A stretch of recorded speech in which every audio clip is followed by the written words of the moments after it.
Hello, I'm Addie, and today I'm going to be teaching you how to lobotomize a trinket and turn it into a charm. Step 1. Find a trinket. These are today's victims. They're from Target, but you can do any trinket of your liking. For step 2, we're going to need supplies, so let's go to Hobby Lobby.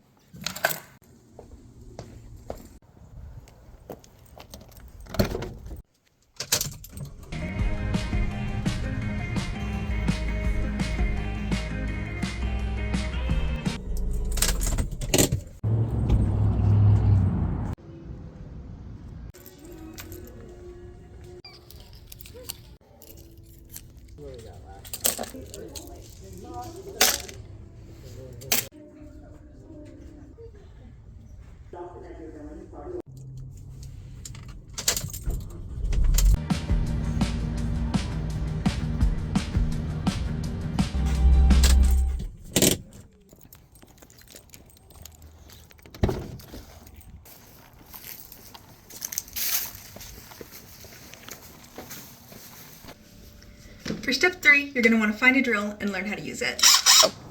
So, this next step is very important, and not enough people talk about it. You must be wearing Hello Kitty attire, out of respect for the victims. So, that's better.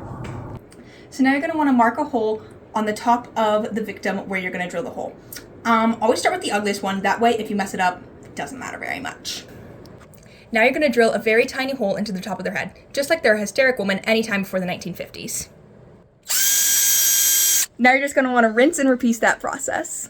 Now we have all of our lobotomized trinkets in a nice little line, and our next step, I think we're on like 5, is to add the little screws. You're going to want to stab a little hole into the glue with one of the screws, dip it in, take it out so you have a nice little glob, and then technically you can screw it, but it's literally just easier to shove it down.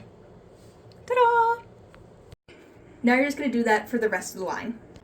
Now that all of the victims have screws in their head, you must let the glue set for about 4 hours. For your next step, which is going to be step 6, you're going to want to take a small bowl. This is just a tiny little toddler bowl that we have. And you're going to want to cut all your beads and put them into the bowl. And it's important to cut in front of this little thing because this has a knot that holds it together. So I'm just going to cut right here. And then you just dump them in. And then you're just going to want to do that with all of your beads.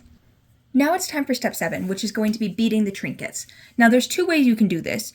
Normally I would just raw dog this and pick out whatever feels right and just go wherever the wind takes me. But since I have so many of these, I am actually going to plan out which beads I want to go with what, and then thread and bead from there. Okay, so now that I have a bead pattern laid out, I'm going to take a piece of the string that we bought earlier, and I'm going to cut it to about twice the length that we're going to need. And we're just going to go ahead and thread it through, and then you're going to want to thread your beads through this.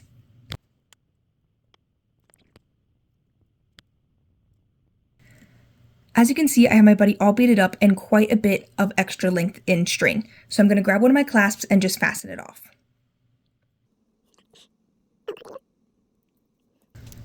Once you have your clasp all the way on, you're going to want to separate the 2 pieces of string, take one of them, and maybe go through the circle an extra time. This will make sure that our knot holds.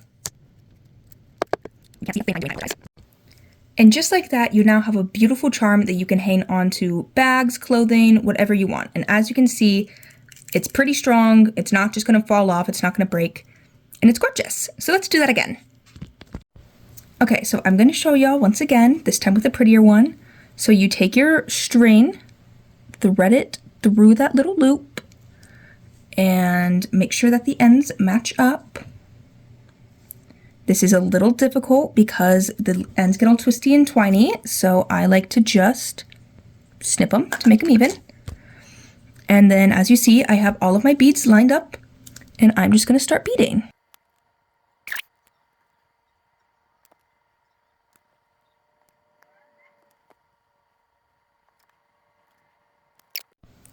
Now I have my lovely darling all beaded up, and we're going to take the ends, maybe, and we're going to thread them through the clasp, and we're going to drag the clasp all the way down. And then once you get here, you're going to want to separate the strings, bring the clasp back up to view. Let's see if my camera will focus. And you're gonna thread the string through the clasp a second time with just one of the ends to ensure that the knot holds. And then you're just gonna tie this off. And then once again, you are left with a beautiful charm, nice and sturdy and strong, that you can clasp onto anything for a beautiful and wonderful little accessory. I went ahead and finished the rest off camera, because I'm lazy. But now you have beautiful, gorgeous charms, perfect for bag accessories, camera accessories, outfit accessories, and so much more. Thank you so much for watching my YouTube tutorial. I hope you found it helpful, and have a good day.